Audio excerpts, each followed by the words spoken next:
Assalamu alaikum wa rahmatullahi wa barakatuh, chers téléspectateurs et téléspectatrices. Je suis ravie de vous retrouver ce soir pour un nouvel épisode de Vers une vie de famille heureuse, vers une famille heureuse. Comment construire cette famille? Comment construire son couple? Nous avons vu dans les épisodes précédents la formation même, vraiment le début, la rencontre, les précautions à prendre, les erreurs à éviter. Pour cela, nous avons eu le plaisir de recevoir le cher Hicham El Arafa, directeur de l'Institut Usul el-Din. Cher Hicham, assalamu alaikum. Wa alaykum assalam wa rahmatullahi wa barakatuh. Comme je le disais, nous avons vu précédemment la préparation vraiment au mariage, trouver la bonne personne. Une fois que nous avons trouvé cette bonne personne, il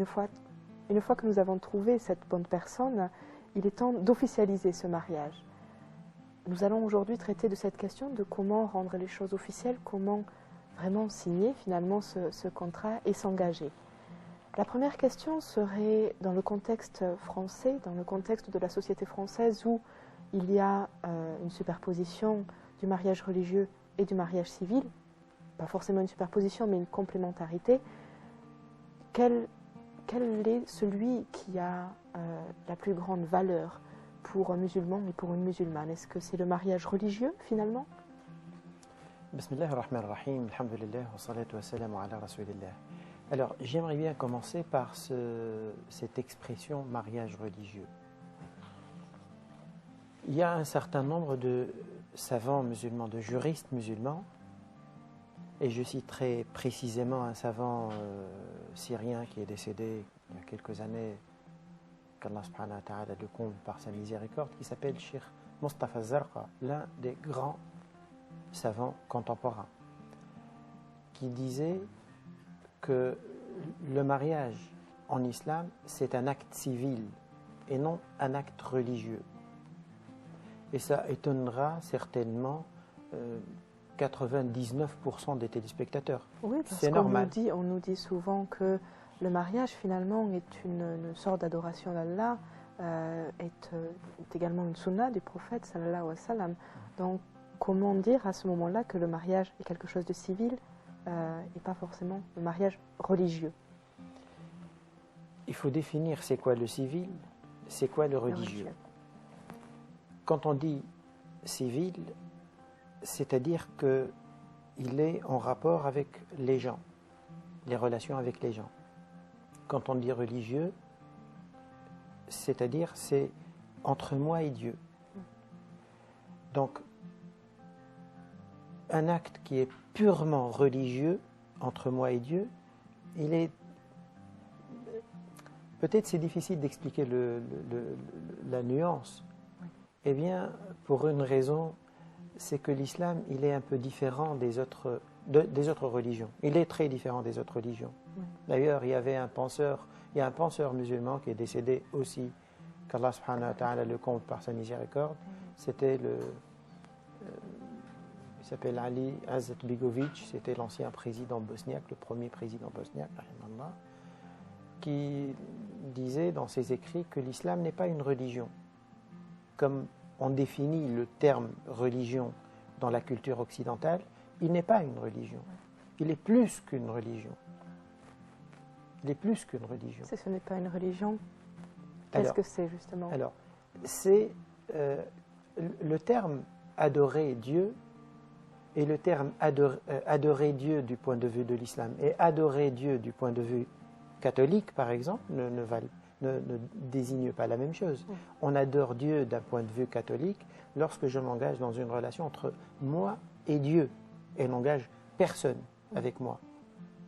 Or, j'adore Allah subhanahu wa ta'ala du point de vue de l'islam. Je peux être dans une relation avec un être humain et tout en étant en relation avec Dieu. Et je suis donc dans une démarche d'adoration. Donc le terme religieux n'a pas la même signification. Pour revenir maintenant au mariage religieux, et quand on dit que je suis marié devant Dieu, par exemple, beaucoup disent on est marié devant Dieu. Qu'est-ce que ça veut dire devant Dieu? Si je tiens exclusivement compte du regard de Dieu porté sur moi. Est-ce que j'ai besoin d'avoir deux témoins? Oui. Ils vont témoigner de quoi? Dieu a besoin de témoins? Il n'a pas besoin de témoins. Oui. On peut être à huis clos quelque part, on se met d'accord sur quelque chose, eh bien c'est fait devant Dieu. Oui. Donc, lorsque Allah subhanahu wa ta'ala nous a demandé, nous a imposé de faire appel à 2 témoins, pourquoi il l'a demandé?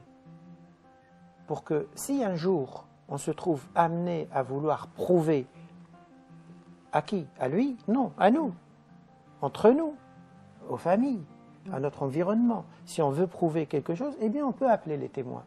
Donc, rien que cet élément-là, il est de nature civile, il n'est pas de nature religieuse, l'élément témoignage.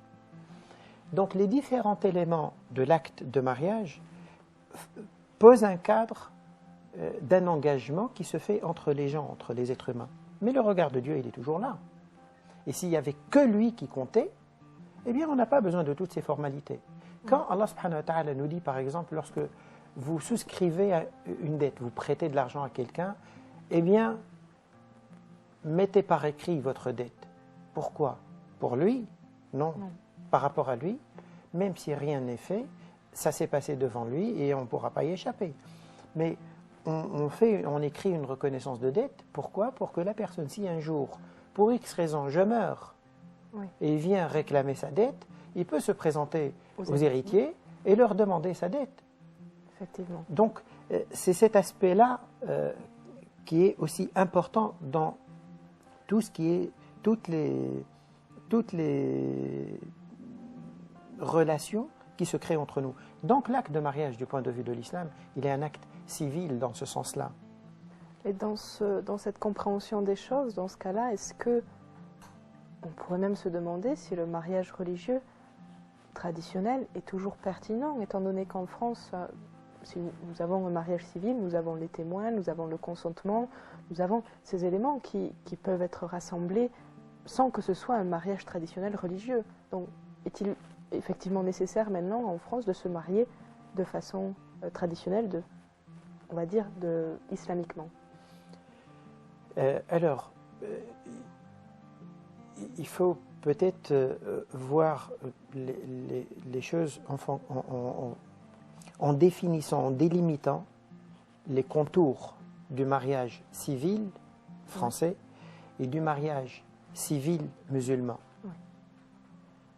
Et pas le mariage religieux, le mariage civil musulman. C'est que Allah subhanahu wa ta'ala pose un certain nombre de conditions pour que le mariage qui se fait remplisse les conditions de validité islamiquement parlant. Eh bien, Allah subhanahu wa ta'ala nous pose et la condition du consentement mutuel, ce qu'on retrouve dans le mariage civil français, et la présence de 2 témoins, ce qu'on trouve également. Mais Allah subhanahu wa ta'ala nous demande également 2 autres éléments. C'est que le mari remette obligatoirement quelque chose de symbolique sur laquelle il s'entend avec sa future épouse, qu'on appelle le mahr. Ce n'est pas le prix, c'est un geste symbolique mais obligatoire, une sorte de cadeau, le mahr. Et il doit le lui remettre à cette occasion-là. Et si ça ne se fait pas, eh bien, c'est un élément qui fait défaut, un élément fondamental qui fait défaut dans l'acte de mariage. Donc ce 3e élément, par exemple, ce 3e pilier, il n'existe pas dans le mariage civil français. Un autre élément, c'est que l'islam nous demande que, particulièrement pour la femme, quand elle s'engage dans un projet de mariage, c'est qu'elle soit épaulée ou soutenue dans cet engagement par son père, le wali. Et c'est un élément également fondamental pour 3 des 4 écoles. Donc, ces 4 éléments-là sont 4 éléments fondamentaux pour que le mariage soit valide. Or, le mariage qui se fait maintenant à la mairie, par exemple, il remplit que 2. Mais on peut, en faisant des sortes d'essais de rapprochement, on peut le rendre encore plus proche de l'esprit de l'islam. Par exemple, si par exemple, une personne fait son acte de mariage à la mairie, et puis, pour la femme, elle présente comme témoin son père. c'est lui son témoin. Et puis, parallèlement, elle se met d'accord avec son mari sur le mahr. Le mariage qui se fait à la mairie, là, il aura réuni 3 des 4 conditions importantes du point de vue de l'islam. C'est-à-dire les témoins, le consentement et l'accord du père, du wali, puisqu'il est témoin, il ne peut pas être témoin sans être d'accord. Donc là, les 3 conditions sur 4, et les 3 les plus importantes, sont réunies. Il suffit que le mahr soit donné, ils se sont mis d'accord dessus, et il soit donné. Ce mariage-là, islamiquement, il est valide et il n'y a rien à dire dessus. Même si le nom d'Allah n'a pas été mentionné dans toute la cérémonie? C'est un plus, le nom d'Allah qui soit cité. C'est un plus, ce n'est pas une condition pour le rendre valide ou non. On peut se rencontrer sans dire Bismillah ou sans faire quoi que ce soit. D'ailleurs, aujourd'hui, beaucoup pensent par exemple que pour se marier islamiquement et devant Dieu, comme ils disent, eh bien, il faut passer devant monsieur l'imam. Je suis imam. Je ne dis pas ça pour rabaisser le rôle ou le statut, non. Mais il n'y a pas cette nécessité. À l'époque du prophète sallallahu alayhi wa sallam, on n'a aucun témoignage historique qui nous dit que tous les mariages qui s'étaient faits à Médine se sont faits devant le prophèt sallallahu alayhi wa sallam. Il y a plein de compagnons qui viennent le voir. Il n'a même pas entendu qu'ils étaient mariés. Ils lui viennent annoncer qu'ils voient sur eux quelques signes comme ça particuliers de mariage, et ils découvrent qu'ils viennent de se marier. Ça ne s'est fait ni devant lui, ni devant un représentant à lui. Il n'y avait pas d'ailleurs de personnes qui étaient attitrées pour assister et valider un mariage. Non. C'est quelque chose qui se fait en public, entre les 2 familles, avec les témoins, avec le consentement est là, et c'est tout. Il arrive souvent, c'est vrai, parce qu'ils étaient musulmans, donc que l'un d'entre eux va dire Bismillah ar-Rahman ar-Rahim, eh bien, nous avons un tel qui vient demander monsieur un tel la main de sa fille, s'il est d'accord, est-ce qu'elle est d'accord, etc. Il va dire oui, et donc le mari, il dit aussi moi je suis d'accord et j'accepte, etc. Et c'est tout. Mais il n'y a pas une procédure comme ce qu'on voit même aujourd'hui. Oui. Je ne dis pas que ce qui se fait aujourd'hui, il faut le bannir, non, mais ce n'est pas une condition. Obligatoire. Ce n'est pas obligatoire, non. D'accord. Alors, nous avons vu qu'effectivement, il fallait remettre dans leur contexte les éléments obligatoires quant à la validité du mariage et ceux qui sont, on va dire, optionnels, qui sont un ajout finalement, mais qui ne sont pas une nécessité dans l'absolu. Ouais. J'aimerais revenir sur l'aspect du mariage civil musulman. Quels sont, s'ils existent, quels sont les risques dans un pays tel que la France de n'avoir recours qu'à ce type de mariage? Alors, il y a des éléments dans le contexte dans lequel nous vivons aujourd'hui et dans le contexte de nos sociétés musulmanes qui fait que qui ont introduit un changement qui rend le mariage comme le font aujourd'hui un certain nombre de musulmans, mais pas tous, le rend un peu fragile. C'est-à-dire qu'on réunit les personnes concernées par le mariage, le père compris, les témoins, et on fait ça d'une manière publique devant les familles, mais sans qu'il y ait quelque chose de solide qui prouve. Aucun document. Eh bien, dans le contexte dans lequel nous vivons aujourd'hui, cette façon de procéder, elle est fragile. Nous savons qu'elle est fragile. Oui. Nous savons qu'elle est fragile. C'est-à-dire si quelqu'un ne trouve pas son compte ou pas, qu'il ne trouve pas son compte, il change d'avis, quel qu'il soit, l'homme ou la femme. eh bien, il peut sortir comme il est rentré très facilement. Il peut sortir même beaucoup plus facilement que l'entrée. Alors cette question justement du risque, de la stabilité, de la solidité, de l'engagement qui est pris à ce niveau-là et des conséquences qui peuvent en découler par la suite sont extrêmement importants. J'aimerais vraiment qu'on s'attarde dessus. Mais avant cela, nous allons marquer une courte pause. Je vous invite à nous rejoindre dans quelques minutes.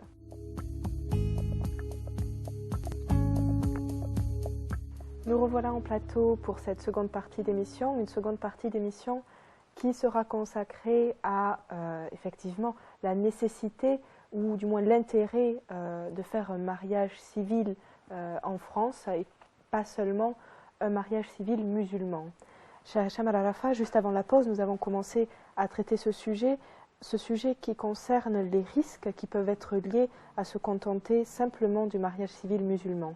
Est-ce que vous pouvez développer justement sur cet aspect des choses? Quels sont les risques finalement de s'en tenir à cela?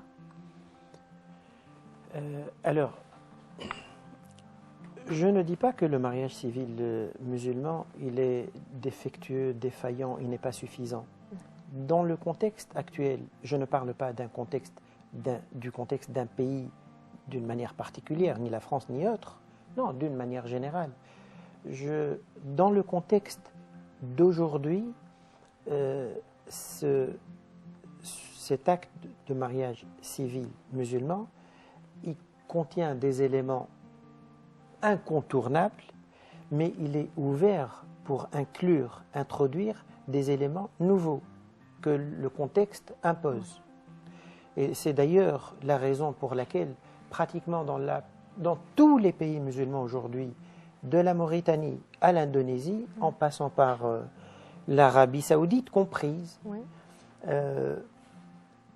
dans tous ces pays-là, eh bien, on a introduit un élément nouveau, d'ordre administratif, où l'on impose aux mariés d'enregistrer leur mariage dans une administration. Alors à quoi est due cette évolution, y compris dans les pays musulmans?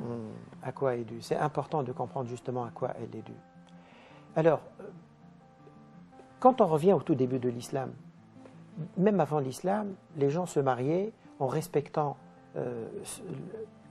la plupart de ces règles qu'on vient de citer, sauf que la structure même de la société tribale, des petites sociétés où tout le monde se connaît, ils sont tous liés par des liens de famille. Donc, quand il y a un engagement qui est fait, il y a vraiment très, très, très peu de risques que quelqu'un puisse changer comme ça à la légère. Ou le nid même. Ou le nid, encore moins le nier. D'autant plus que c'est un élément aussi à prendre en compte qu'à cette époque-là, en Arabie, le port d'armes était autorisé en quelque sorte. Donc chacun avait une petite épée qui se balade, qui est attachée à sa ceinture. Tout le monde était comme ça. Si quelqu'un s'amuserait éventuellement à jouer avec un engagement solennel fait devant tout le monde, il sait bien qu'il n'ira pas très longtemps, il provoquera un bain de sang. Oui. Donc, cet ensemble de conditions faisait que l'engagement était solide et respecté. D'ailleurs, subhanallah, Allah subhanahu wa ta'ala lui-même le dit dans le Coran, en parlant de situations de divorce, il dit ne reprenez pas le mahr, ce que vous avez donné à la femme, en cas de divorce. Quelle que soit l'importance du montant, si c'était un montant. Il ne faut pas le prendre. Mais il explique ça comment? Il dit, comment oseriez-vous le reprendre après que l'union la plus intime vous est associée l'un à l'autre et qu'elles aient, vos épouses, qu'elles aient obtenu de vous un engagement solennel. وَأَخَذْنَ مِنْكُمْ مِيثَاقًا غَلِيظًا. Il rappelle là que l'engagement du mariage était un engagement solennel. Dans le contexte dans lequel il se faisait, il était solennel. Quand petit à petit, avec l'évolution de la société, la naissance de grandes villes, et ça c'est apparu dans les sociétés musulmanes aussi depuis plusieurs siècles, ce n'est pas propre à la société occidentale. Non, c'est pas récent. Quand les villes commençaient à s'agrandir, les gens se déplaçaient, et on se trouve dans une ville, côtoyer des gens qu'on ne connaît pas, et qu'on n'a pas d'informations sur eux, ni sur leur origine, ni sur leur famille, etc., eh bien là, c'est sûr que ces facteurs objectifs qui exerçaient une sorte de pression protectrice Oui. sur Pour les le nouveau individus, couple, hein. eh bien, elles ne sont plus là, elles n'existent plus. Et donc, tenons compte de ces facteurs-là, la pensée juridique musulmane, le fiqh lui-même, Oui. est allé dans le sens de laisser entrer des éléments nouveaux, des mesures nouvelles qui n'existaient pas avant, parce qu'elles n'étaient pas nécessaires, Oui. mais qui sont devenues nécessaires aujourd'hui, parce qu'elles vont dans le sens de l'objectif que Allah subhanahu wa ta'ala veut préserver, l'esprit qu'il veut préserver, la solidité de la famille qu'il veut préserver. Et donc c'est la raison pour laquelle maintenant tous les pays musulmans, je disais par exemple en Arabie Saoudite, ce ne sont pas tous les imams, par exemple, qui sont habilités pour valider un mariage. Le mariage. Ils ont, ceux qui sont habilités, ils ont un document qui leur donne ce statut-là. Ils ont des documents administratifs qu'ils prennent avec eux, des sortes de registres, et ils vont se déplacer et ils vont enregistrer, prennent un certain nombre d'informations sur l'état civil, etc., et puis les déposer de nouveau dans l'administration. Donc c'est comme des agents municipaux ambulants. D'accord.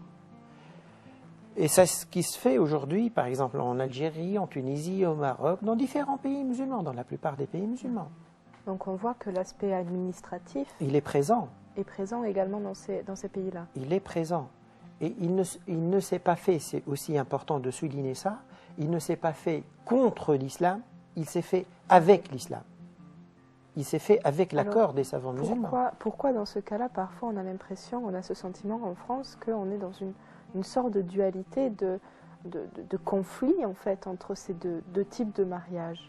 La dualité, elle vient du fait que ceux qui ont la pression, c'est qui? C'est le commun des musulmans. Donc qui n'ont pas forcément de connaissances particulières de l'islam, qui n'ont pas une connaissance d'étude de l'islam. Quand ils se trouvent dans un pays musulman, ils voient qu'un shir, un imam, est venu à la maison de quelqu'un et il a fait un acte de mariage et puis il est reparti. Lui, il a vu que l'imam. Et il a vu le père, il a vu une cérémonie et c'est tout. Mais cet imam, ce n'est pas juste un imam, il a une double casquette. Oui. Et c'est l'autre casquette qui lui a autorisé de venir ici, ce n'est pas la casquette imam. Tout à fait. Et donc, comme j'ai dit, le commun des musulmans, le fait de ne voir que ça, ça le laisse partir avec cette impression que le mariage islamique, c'est ça. Oui. Or, il y a un autre aspect qu'il n'a pas vu. Un autre aspect, c'est vrai qu'il n'a pas existé à l'époque du prophète sallallahu alayhi wa sallam, mais les conditions ne le nécessitaient pas. Voilà. Mais l'esprit de l'islam l'exigeait.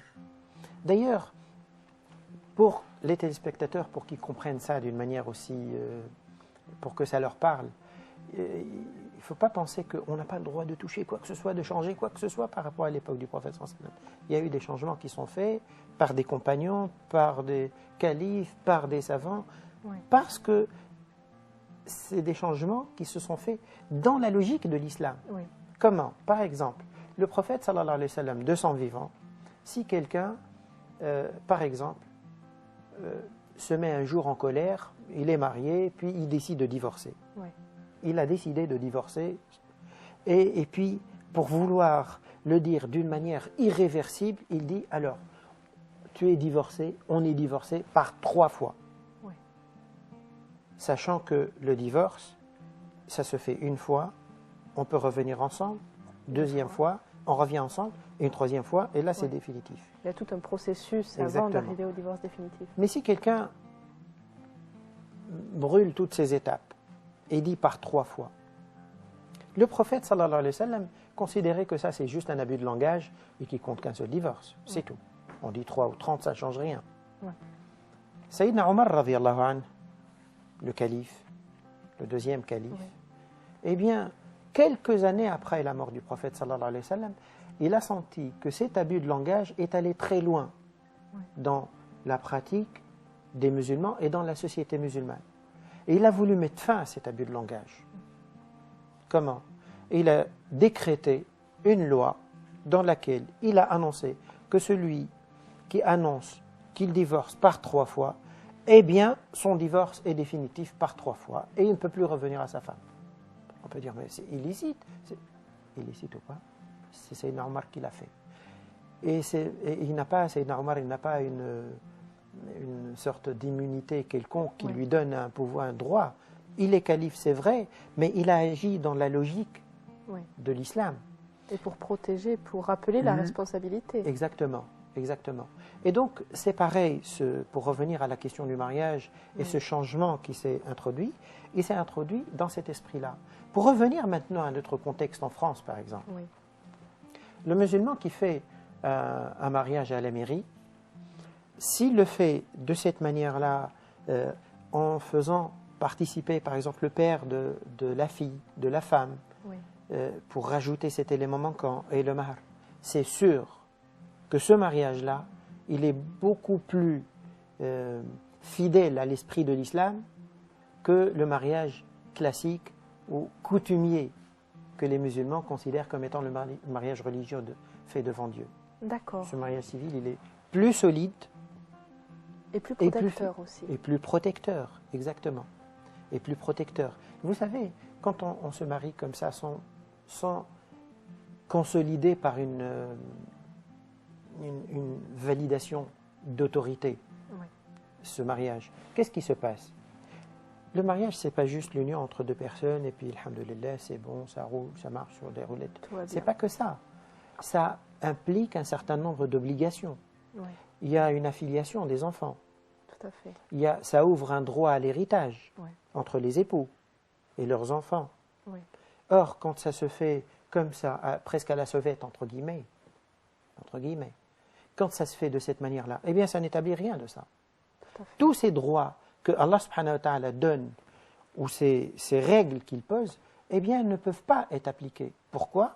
Parce qu'on l'a fait d'une manière qui ne peut pas l'établir, qui ne peut pas ouvrir ce droit-là. D'où la nécessité de ne pas forcément rejeter ce mariage civil en mairie, de ne pas considérer uniquement le mariage civil musulman et de comprendre effectivement que le mariage musulman a certaines conditions qui sont obligatoires, d'autres qui sont d'ordre, on va dire, plus traditionnel, plus liés au contexte, à la situation. Et donc vraiment faire le point par rapport à ça. Merci de nous avoir donné des éléments de réflexion à ce sujet. Nous vous retrouvons très bientôt, très prochainement pour un nouvel épisode. Merci de nous avoir suivis.